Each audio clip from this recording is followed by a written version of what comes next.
کہہ رہا تھا اورنگزیب کی اولاد برتن مانج رہی ہے، ٹیپو سلطان کی اولاد پنچر لگا رہی ہے، تجھے تو یہ ٹیپو سلطان اورنگزیب کی اولاد نظر آئی، ان کی کہاں ہے جن کا میں ذکر کر رہا ہوں؟ ان کی کہاں ہے؟ السلام علیکم ورحمۃ اللہ وبرکاتہ۔ Hello guys, welcome to my YouTube channel. کیسے ہیں آپ سب؟ امید کرتا ہوں کہ خیریت و عافیت سے ہوں گے۔ میں ہوں آپ کا پیارا دوست محمد شہنشاہ صابری اور آپ دیکھ رہے ہیں ریئل پاور ریئیکشن۔ تو دوستو آج ہم ریئیکشن دینے والے ہیں ایک بہت ہی خوبصورت سا ویڈیو، جیسے کہ آپ تھمبنیل پہ دیکھ چکے ہیں کہ اللہ کے وجود پر سوال، یعنی یہ باگیشور جو کتا ہے، کتا پنڈت جو ہے، یہ اللہ کے وجود پر سوال کرتے ہیں، کہتے ہیں کہ ان مسلمانوں کا تو ایک ہی خدا ہے، اگر یہ بھی رٹ جائے تو یہ کیا کرے گا؟ ارے ہمارا تو کئی سارے بھی ہیں، ہم تو کسی نہ کسی کو اپنا بنا ہی لیں گے، ایک رٹ جائے گا دوسرا ہو جائے گا، دوسرا رٹ جائے گا تیسرا ہو جائے گا، اس کا کہنا ہے۔ پھر حضرت مفتی سلمان اظہری صاحب نے کیا ہی اس کتے پنڈت کو جواب دیا ہے، آئیے ہم ویڈیو کو دیکھتے ہیں۔ لیکن ویڈیو کو شروع کرنے سے پہلے ابھی تک ہمارے چینل کو سبسکرائب نہیں کیا تو ہمارے چینل کو سبسکرائب کیجیے، ویڈیو کو لائک کیجیے اور اپنے یار دوستوں تک شیئر ضرور کر دیجیے۔ تو دوستو آئیے ہم ویڈیو کو کرتے ہیں اسٹارٹ۔ دھرم میں مرنا اچھا ہے دوسرے دھرم کا وچار کرنے سے، اور ہم تو یہ بھی بولیں تو برا مت مانیے گا، ہم لوگ بھاگشالی ہیں، اوروں کو تو ایک ہی دیوتا ہے، اگر وہ ناراض ہو جائے تو دوسرے رسپانسبلٹی دے وارو لوگ نہیں بچاتا، اپنے سے تو بڑی کرپا جائے 33 کروڑ دیوی دیوتا ہیں، اور نکٹا ہرو بیبی کم پڑے تو 2-4 اور بنا لو پر اب اگر میں ان سے سوال کروں کہ جیسے بہت سارے لوگ بھگوانوں کو بھی مان لیے، جبکہ بھگوان کی بیوی بھی ہے، بھگوان کے بچے بھی ہے اور بھگوان کا باپ بھی ہے، تو پھر اب سوال آئے گا کہ بھگوان کا دادا کون، بھگوان کا پردادا کون؟ پھر وہ نسب چلے گا، کہیں تو جا کے رکنا ہے، کہیں تو جا کے رکے گا۔ بچے ہیں تو اب تک ان کی نسل کیوں نہیں؟ بھگوان کے بھی بیٹے بیٹیاں تھی نا، بہت سارے بھگوانوں کا تذکرہ ہندوستان میں ہے، ان کے بیٹے بیٹیاں بتائی گئی ہیں، کتنے بیٹے تھے، رام کے بھی، کرشن کے بھی، سب کے بھی بتائے گئے ہیں بیٹے بیٹے۔ تو اب اولاد کہاں ہیں؟ باپ دادا کہاں تھے؟ میرے عزیزوں، میری اس بات کو یقیناً کوٹ کیا جائے گا، مجھے معلوم ہے چند دنوں پہلے یہ کہہ رہا تھا اورنگزیب کی اولاد برتن مانج رہی ہے، ٹیپو سلطان کی اولاد پنچر لگا رہی ہے، تجھے تو یہ ٹیپو سلطان اورنگزیب کی اولاد نظر آئی، ان کی کہاں ہے جن کا میں ذکر کر رہا ہوں؟ ان کی کہاں ہے؟ اور بہرحال اورنگزیب اور ٹیپو سلطان ان تمام کو چھوڑو، ان کی اولاد کو تو نے برتن مانجتے یا پنچر لگاتے تو دیکھا اللہ نے تو تجھے بانج بنا کر رکھا ہے، تیرے سے کوئی چیز نہیں آ سکتی سوائے گوبر اور غلاظت کی، کوئی چیز نہیں آ سکتی۔ میرے عزیزوں، میں یہاں عرض یہ کر رہا ہوں دور اور تسلسل، کہ اگر اس طرح کسی کا باپ ہے تو پھر دادا بھی ہوگا، دادا ہے تو پردادا بھی ہوگا، یہ چلتا رہے گا سلسلہ۔ یہ اسلام یہ ہے جس نے کہا قل هو اللہ احد اللہ الصمد لم یلد ولم یولد، کہو وہ اللہ ایک ہے، اللہ بے نیاز ہے، لم یلد نہ وہ کسی سے پیدا ہوا ہے، ولم یولد نہ اس سے کوئی پیدا ہوگا، اس سے کوئی لم یلد اس سے کوئی پیدا نہیں ہوا اور نہ وہ کسی سے پیدا ہوا۔ یہاں ختم ہو گئی بات۔ اب نہ میرے خدا کا کوئی باپ ہے، نہ بیٹا ہے، نہ بھائی ہے، نہ بہن ہے، کہیں یہ تصور آئے گا ہی نہیں۔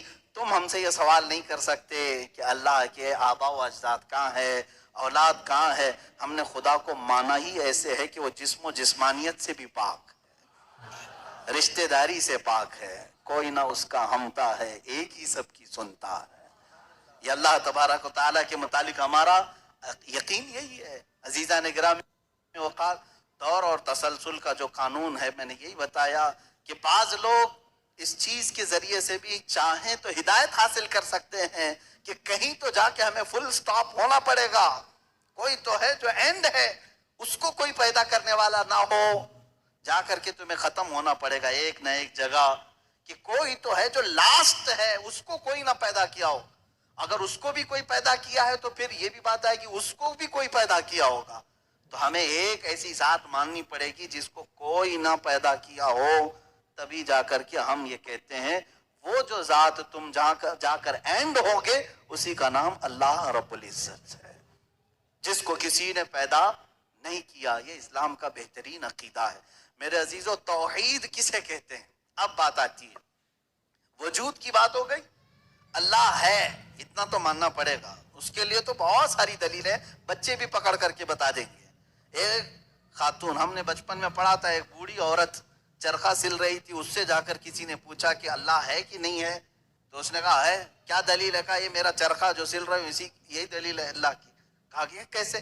کہا یہ چرخہ, اس سے کپڑے سلتی ہوں, جب تک میں چلاتی نہیں یہ سلتا نہیں. مشین سلتی نہیں ہے کپڑے.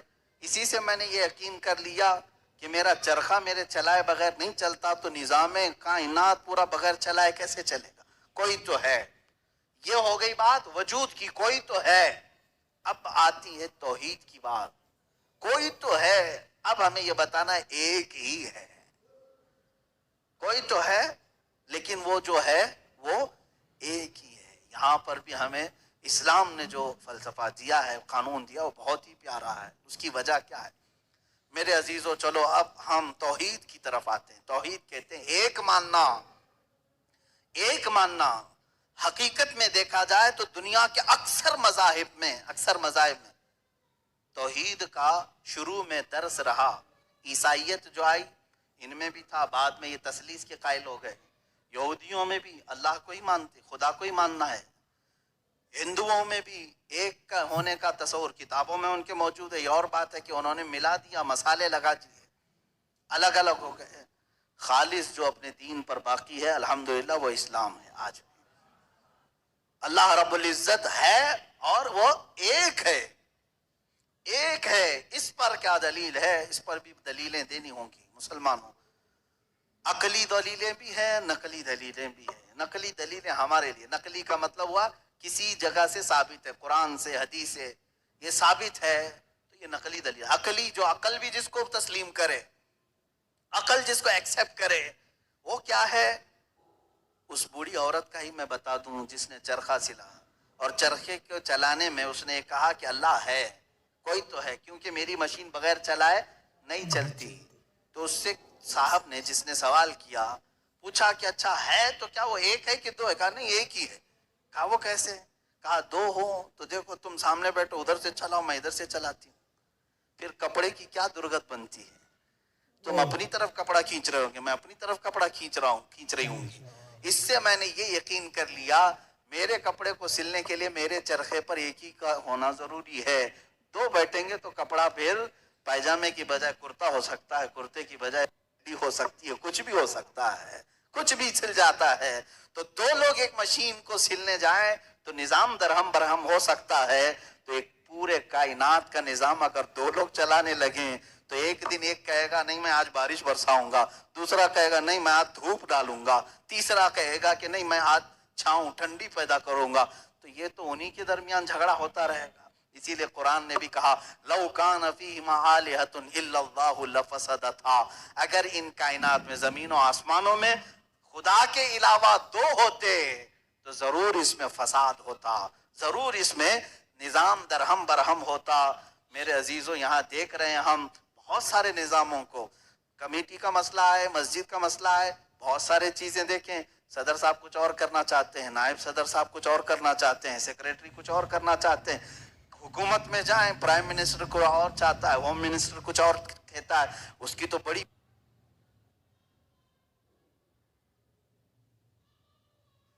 پتہ ہی نہیں ہے. لیکن نظام ایک ملک کا چلا رہے ہیں, ایک ملک کا چلا رہے ہیں. فساد اسی لیے ہو رہا ہے, فساد اسی لیے ہوتا ہے اور ان کو پتہ بھی نہیں رہتا. وہ بھاشن میں کچھ اور بول کے آئے, یہ پارلیمنٹ میں کچھ اور بول کے آیا.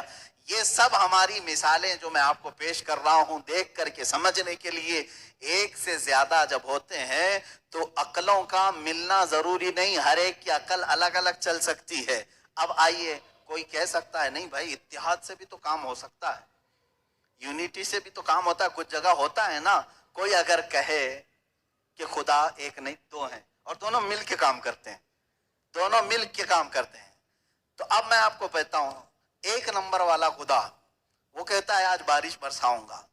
دو نمبر والا اگر اتحاد کرتا ہے اور کہتا ہے کہ نہیں ہاں تو جو کرے گا وہی میں کرتا ہوں, تو یہاں پر قانون یہ تفسیر میں فرمائے گا دوسرا والا تو عاجز ہو گیا, وہ مختار نہیں ہے پھر فیصلہ لینے میں. اور عاجز جو ہوتا ہے وہ خدا نہیں ہوتا. خدا وہی ہوتا ہے جو مالک و مختار ہے, جو خود فیصلے لے گا اور اس میں کسی کو شریک نہیں کرے گا. تو اگر دوسرا والا مان گیا اس کی تو وہ خود عاجز ہو گیا, اس کی اپنی نہیں چلی. دوسرے دن دوسرا چلایا اور پہلے والا راضی ہو گیا تو پہلا عاجز ہو گیا. تو خدا عاجز نہیں ہو سکتا. یہ ہمارا عقیدہ ہے. خدا وہی ہے جو قادر مطلق ہے. قادر مطلق ہر چیز پر وہ خود فیصلے لیتا ہے, خود ہی اختیار رکھتا ہے. الحمدللہ اسلام کو اتنا پاک و صاف رکھا گیا ہے. خدا کا جو عقیدہ ہے ہمارے ہاں, عقیدہ توحید ہے, وہ انسان کے ذہن کو بھی پاک و صاف کرتا ہے.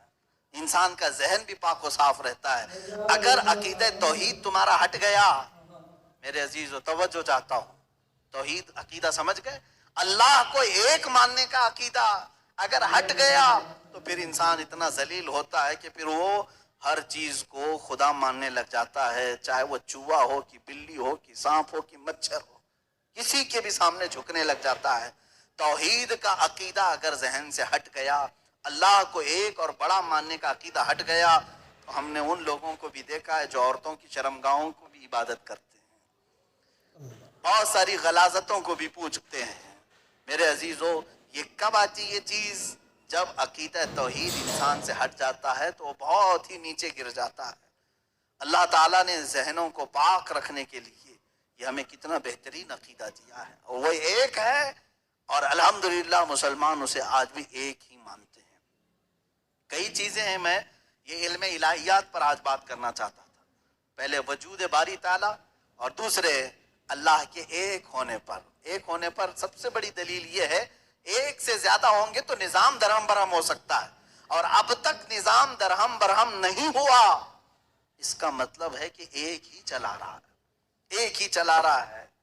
سورج کو جس طرح سے اس نے سالوں سے چلایا ہے, چاند کو جس طرح چلایا ہے, موسموں کا آنا جانا, قرآن خود یہ کہتا ہے, میں نے آیت خطبے کے بعد یہی تلاوت کی, ان فی خلق السماوات والارض واختلاف اللیل والنہار, بے شک زمینوں کی پیدائش میں, آسمانوں کی پیدائش میں, اور رات و دن کے آنے جانے میں تمہارے لیے بہت بڑی نشانیاں ہیں. ایک ہی ہے, ایک ہی ہے جو اس کو اپنی مرضی سے بنایا ہے, اپنی مرضی سے بنایا ہے. عزیزان گرام وقار, ہندوؤں میں بھی ایک ہونے کا عقیدہ تھا کہ ایک خدا ہے. بہت ساری کتابیں ہیں جس کو میں نے پڑھا ہے جس میں کہا گیا ہے سنسکرت میں کہ وہ ایک ہی ہے, ایک ہی ہے. لیکن ہوا یہ کہ بعد میں ان تعلیمات میں مکسنگ کیسے آئی. جیسے ہمارے ہاں فرشتوں کا تصور ہے, جبرائیل ہیں, میکائیل ہیں, اسرافیل ہیں, اسرائیل علیہم السلام. جو ملائکہ ہیں وہ اللہ تبارک و تعالیٰ نے انہیں مختلف کاموں پر لگایا ہے. میکائیل علیہ السلام بارش برساتے ہیں, روزی پہنچانے کے کام میں ہیں. اسرائیل علیہ السلام روح نکالتے ہیں. تو ان ملائکہ کو جس طرح سے ہمارے ہاں تصور دیا گیا, اللہ کے فرشتے, تو ان لوگوں نے ان دوسرے کاموں کو دیکھ کر ہر ایک چیز کا الگ الگ خدا بنا لیا. ہواؤں کا خدا الگ, بارش کا خدا الگ, آگ کا خدا الگ, پانی کا خدا الگ. یہاں پر دھوکہ کھا گئے, وہ خدا نہیں ہے, وہ خدا کے فرشتے. تو دوستو, جیسا کہ آپ نے ابھی دیکھا کہ ماشاءاللہ بہت ہی خوبصورت ویڈیو تھا, اور مفتی سلمان اظہری صاحب ماشاءاللہ بہت ہی خوبصورت جواب دیا ہے. تو آپ بتائیے کہ آپ کو یہ ویڈیو کیسا لگے ہیں. تو ویڈیو اچھا لگے تو ویڈیو کو لائک کیجیے گا, اپنے یار دوستوں تک شیئر ضرور کیجیے گا, اور ابھی تک ہمارے چینل کو سبسکرائب نہیں کیا تو ہمارے چینل کو سبسکرائب ضرور کر لیجیے گا, اور اپنی رائے بھی اس کومنٹ باکس میں ضرور بتائیے گا. اور دوستوں, میں یہی سے اپنے ویڈیو کو اینڈ کرتا ہوں, پھر ملتے ہیں اگلی ویڈیو میں. تب تک کے لیے خدا حافظ. السلام علیکم ورحمۃ اللہ وبرکاتہ.